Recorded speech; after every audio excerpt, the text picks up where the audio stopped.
What's going on, YouTube? It's your boy Duran, and we're here to talk more Celtics basketball as Danny Ainge retires as the Celtics GM and Brad Stevens is promoted to president of operations of the Boston Celtics, becoming our new GM. And let's just jump into it. I'll go ahead and start with Danny Ainge. Danny Ainge's tenure here was I would call it a positive. Like, Danny Ainge had a good run here. You know, he did a good job, brought us multiple all-star players, multiple Hall of Fame players, brought us a championship. He's one of the few players in NBA history to win it as a player, coach, and executive. I'm talking about championship. But yeah, much love for Danny Ainge. I felt like this offseason and really these past two seasons really ran him ragged. And he's even said it too.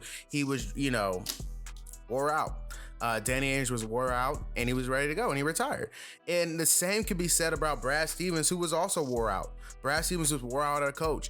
And I truly believe, from everything that, I've heard, from all the information that I've collected, this offseason, Brad Stevens was going to retire as a coach. I don't think Brad Stevens wanted to coach anymore.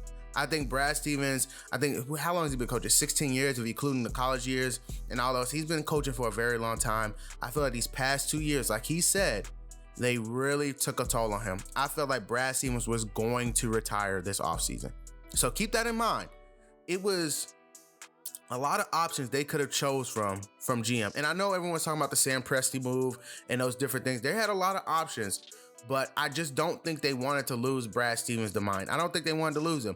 Now, as far as him being a GM, I don't know what that will bring.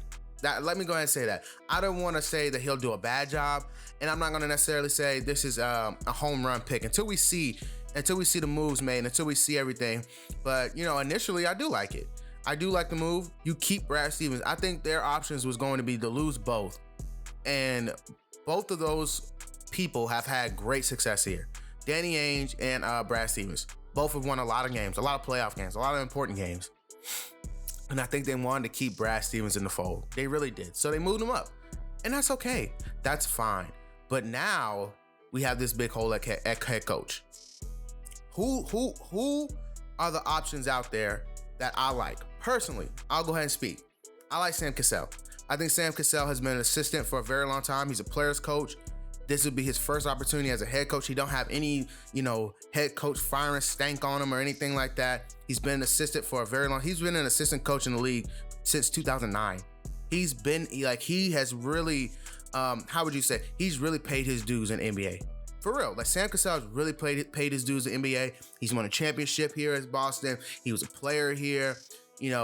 Players respect him. Coaches respect him. Sam Cassell is a really nice NBA mind. And I think he should be at the top of the list. He should be at the top of the list of available options.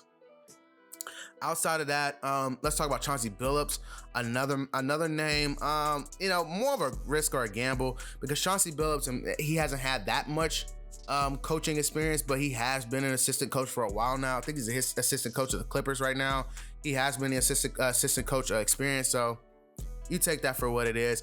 And the way I think they should approach this is all options are available. It doesn't matter if they're hired, it doesn't matter if they're college. All the options should be available. You should be looking at all the options.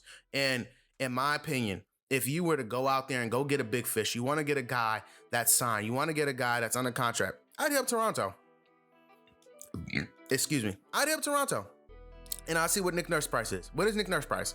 I would trade a lot for Nick Nurse, the head coach. I would. Does Nick Nurse want to be a part of Toronto's rebuild? That's a question you can ask, because the Clippers did the same thing to Boston when they were going to rebuild. They Doc Rivers said he didn't want to be a part of a rebuild. He was ready to go. Let's ask the same thing about Nick Nurse. Does Nick Nurse want to be a part of a rebuild? A championship winning coach, a good coach, one of the best defensive coaches in basketball. It's not a bad idea. In my opinion, if you want to go out there and get a big fish, I start with Nick Nurse. I also go, if you're looking at a big fish in college, I start with Jay Wright out of Villanova. 72% win percentage. Listen, I'm calling this guy, I'm offering him a lot. If you're gonna go for a big fish, those are my two options. If you want to go ahead and get an available guy, try and build something. Try and give someone an opportunity. Sam Cassell's at the top of my list. Chauncey Billups there. I've seen Jason Kidd's name float around. I'm not too sure about that. Jason Kidd has been fired a lot. know, guys. I don't know. I'm not a fan of guys where the team gets better after you get fired. And the Bucks have gotten better since Jason Kidd has been fired. Like, the Warriors have gotten better since Mark Jackson has been fired. Like, I'm not a fan of, hiring guys that someone else has took what you couldn't elevate and elevated it. Like, that's not a good look. Like, if Steve Kerr came and elevated Mark Jackson's team, I'm not going to give Mark Jackson praise for that. Like, it makes you look bad. If a rookie head coach comes in on the first year and wins a championship with a team that you've had for a while, what that tells me is that you didn't do enough to elevate it. And I know a lot of people are saying Mark Jackson got screwed over. I think to some degree he did, but I'm just, it's a no for me. It's a no. Van Gundy's no. His brother looks horrible in New Orleans. No, I don't want any guys in the booth. And I know Steve Kerr came from the booth, but there's personally me, I don't want anyone in the booth. I want someone with a sharp mind, someone who's coaching right now, someone who has a good outlook of it. And also, having a players coach is something that I really would like a different change up. I would like that. I would like a players coach. And so that's why I came back to Sam Cassell to me. I still think Sam Cassell is probably very high up on their list. I really would like them to hire Sam Cassell. I would really like to hire Sam Cassell. That's all I'll say. If we're talking about the available options, out of all of them, Sam Cassell is right up there at the top. And it depends what happens in the playoffs also, because we don't know if Terry Stotts is going to get fired from Portland. We don't know that.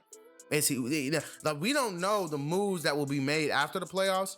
So we'll go ahead and wait till after the playoffs. I don't think they'll make a decision until after the playoffs, because if they already had like a Jay Wright or someone like that, someone who's a big college coach name, they would have announced that the same day that they announced that. All these crazy moves with Danny retiring and Brad moving up, they would have.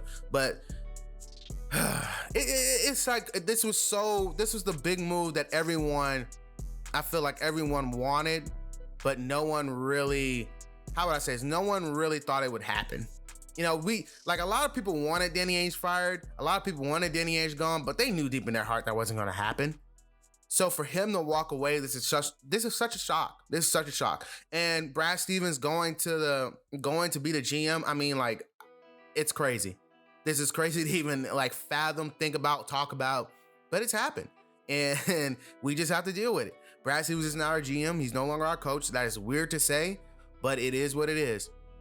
But like I said, there are a few options out there that I'm looking at right now, but all of them, like literally every single coach needs to be available. That needs to all be on hand. I'm telling y'all, if you're going to get a big fish, I want Nick Nurse. Nick Nurse is one of the, at first I was saying, go get Greg Popovich, but Greg Popovich is 72 years old. This is a young team. They're trying to build this. Greg Popovich, let him retire with the Spurs. I want to go get Nick Nurse. Nick Nurse, a defensive mind, a guy who knows basketball, and he's a player's coach too. That makes sense. If you're going to go get a big fish, offer to Toronto's rebuilding. They're rebuilding. They're going to trade all these. Kyle Lowry isn't going to be on the Raptors anymore. They're rebuilding. I would send them, I don't know how many first round picks for Nick Nurse. That's a dream. That's a dream to go from Brad Stevens. You're going from literally an elite coach to another elite coach. But that's just my thoughts on it, guys. I think Brad Stevens will do well. I do. I think Brad Stevens will do it. But this is going to be a big offseason. This is going to be a huge offseason. So many moves, so many things that we have to talk about, guys. There's so many things that the Celtics are going to have big decisions on. And there's a big elephant in the room. We all know what it is. Kemba Walker. That's the big elephant in the room. Kemba Walker and his knee. What are the Boston Celtics going to do? And we'll talk about that in a different video. I'll probably post it today. As always, guys, I have nothing left for the video. Like, comment, and subscribe. Peace.